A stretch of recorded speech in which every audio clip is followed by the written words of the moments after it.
as you can see, unfortunately, I had to do a part 3 because I'm filming this on my phone, so we're going to have several parts to this video. But anyway, as you can see, I have now finished. It is all wrapped. It looks like a bush, like many of them do when they're first re-wrapped. And I'm done. Here's my last part of the wrap going down. When you get to that part, pull it really tight, and look, you could just wrap it right around one of the permanent branches real tight, and there it is. And now, there's your tree, all completely re-greened, with hopefully greenery that is the same size or the right size. And what I did was, as I was wrapping, I pushed all my spare branches up.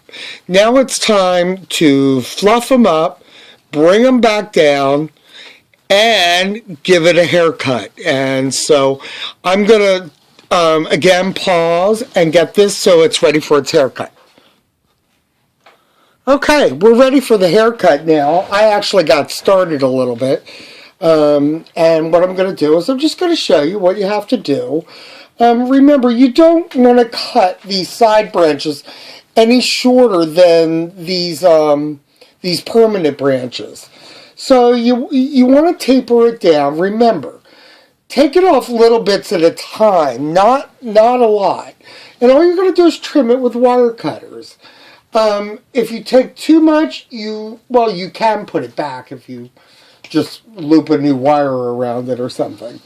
But it's much easier to just trim little bits at a time until you're comfortable. Just don't go hog wild.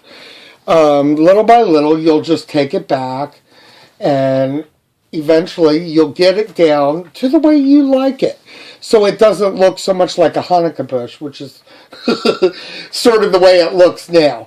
Again, I'm going to pause, I'm going to finish this, and the video will be done. Okay, and here's the finished product. I may, over the next day or two, keep walking by and trimming. Like, it looks like some of these branches are a little bit longer. And, you can reposition your branches, especially if you twist-tied them on really tight. You'll be able to reposition them and put them where you want. I was very lucky. This tree came from an old family estate, I guess, and they couldn't get it to work anymore. Unfortunately, I was able to re-lamp all of the original bubble lights that came with it. It looks like it came with solid color bases, which is really nice. I have white, blue, yellow, and green, and red as well, yeah. So I believe the tree looks good.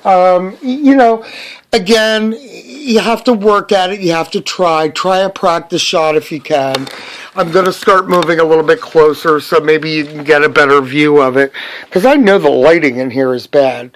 But you can do what you want once you're done as far as dressing it up and making it your own. Remember, you've got to leave these branches, when you're adding these branches on the bottom, remember, always make them longer. You can always trim them off. Your ones up at the top are going to be short. I probably could have put one row up here, but I can add that later. When I finished, like I said, I just tucked it in at the bottom.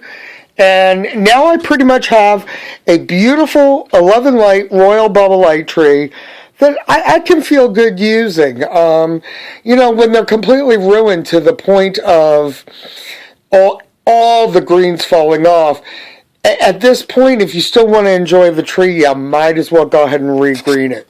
So I hope you've all learned something. Again, if you have any questions, I believe through YouTube you can email me or send me a message. Okay.